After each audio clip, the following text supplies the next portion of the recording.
We've got a number of questions which have come in, and thank you all for answering them as they come in. There's one I particularly wanted to put to how you think that people who are on this call at the moment, how do you think they may be able to help with what you're doing? And is there anything that you would like from them? Susan, can I come to you?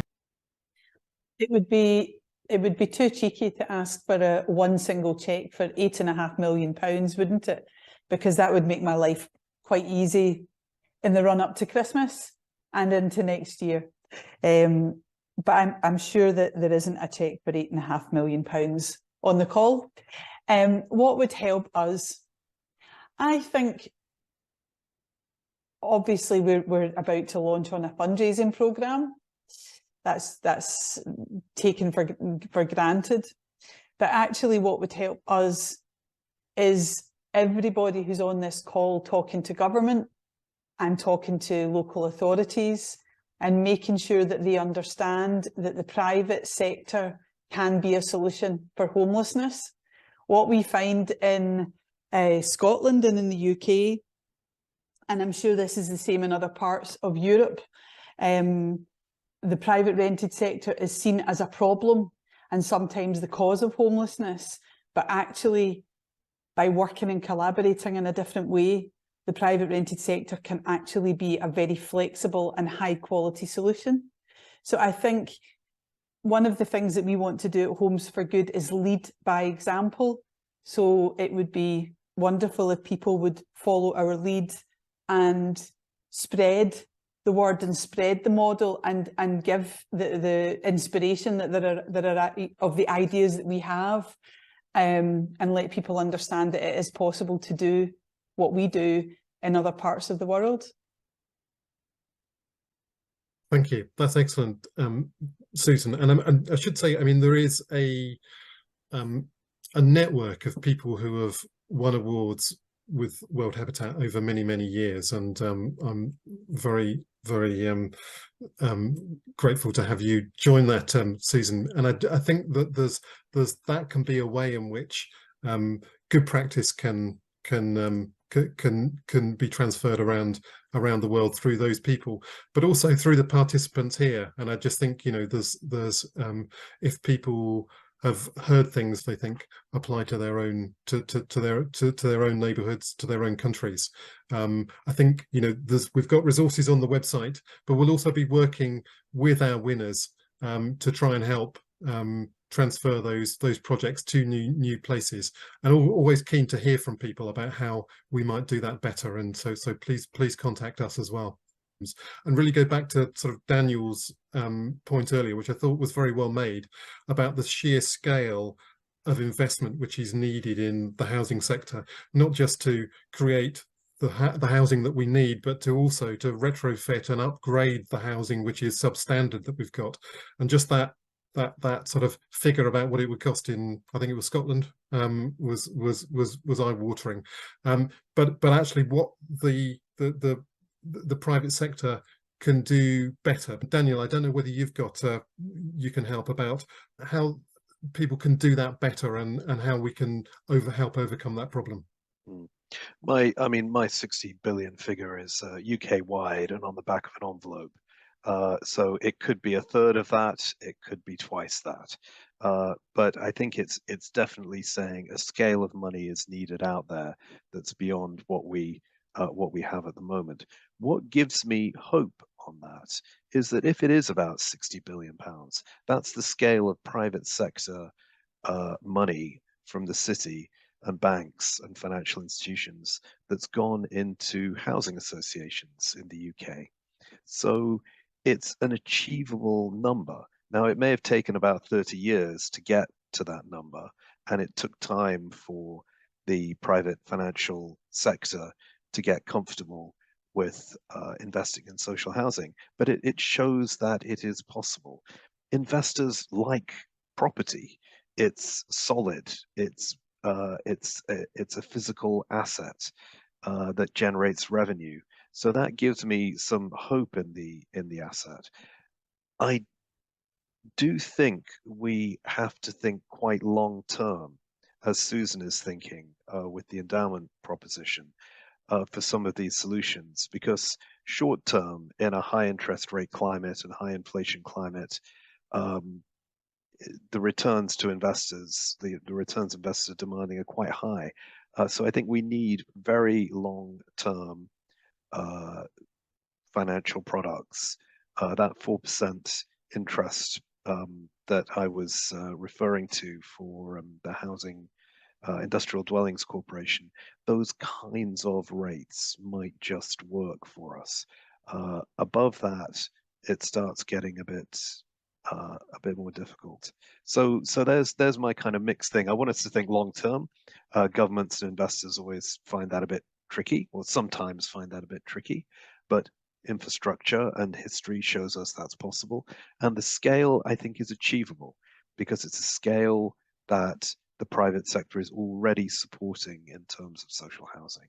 So that's my slightly optimistic take. Well, we like optimism. Thank you, Daniel. Really helpful.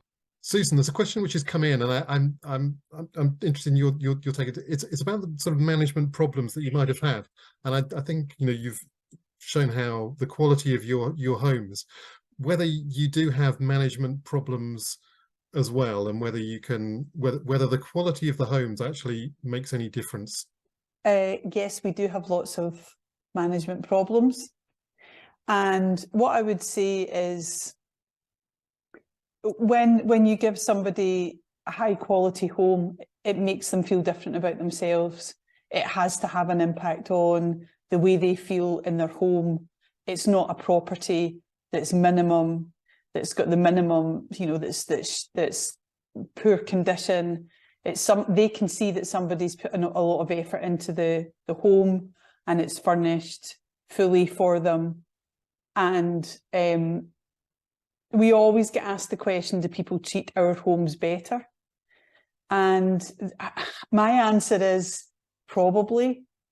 We don't have a benchmark because the way that we furnish our homes is the benchmark. So we can't compare with what happens when people go into empty shells, if you like. But we have problems with management, and I think that not every property that we have is beautiful today.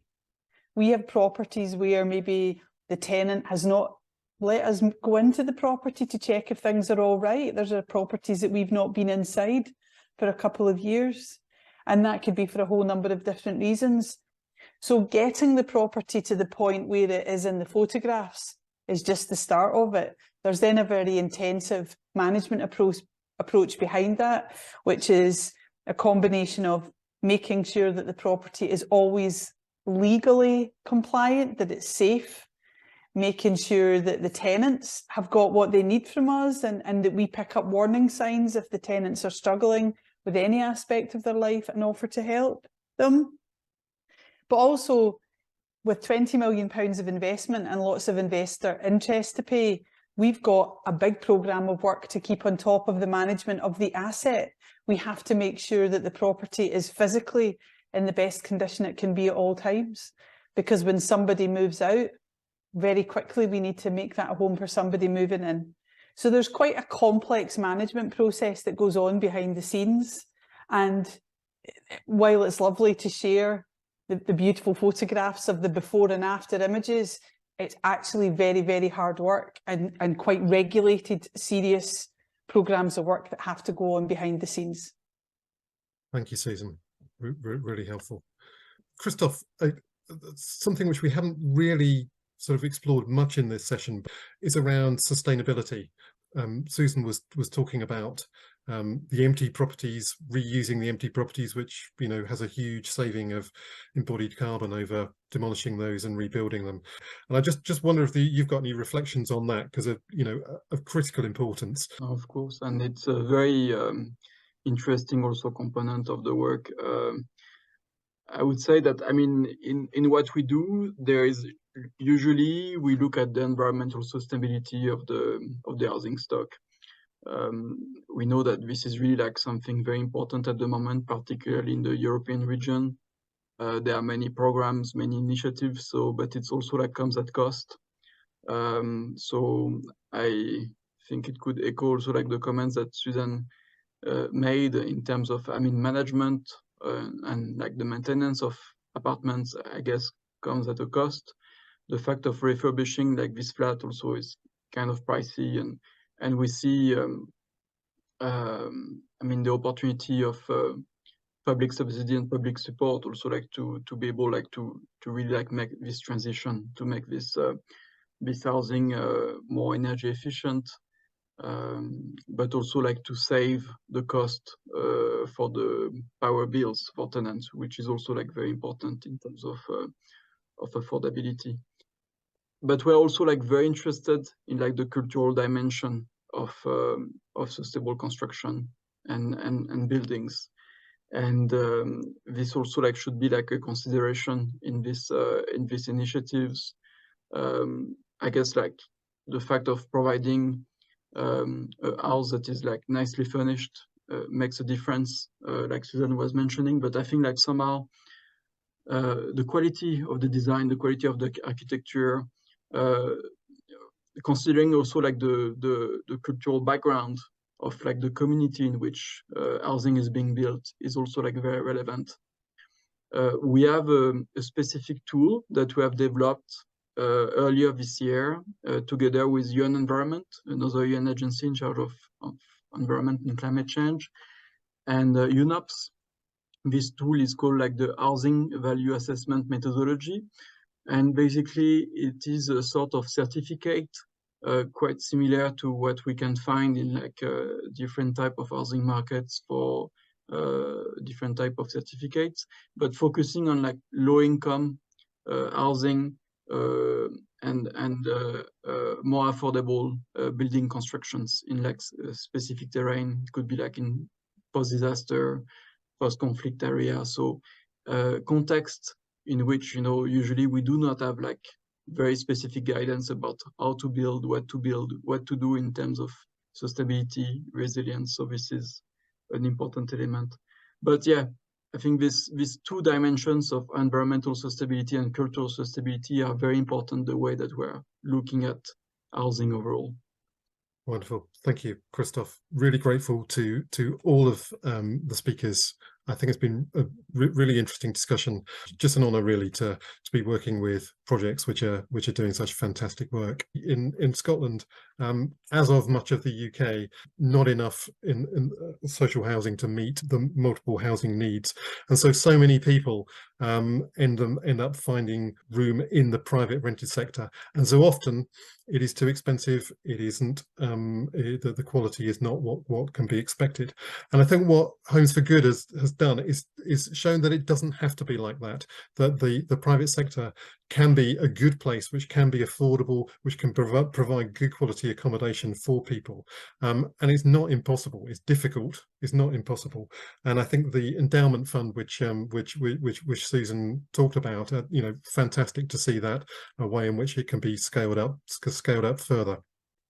So whilst the world might be full of bad news, there's lots of really good news, and we've heard some of it today.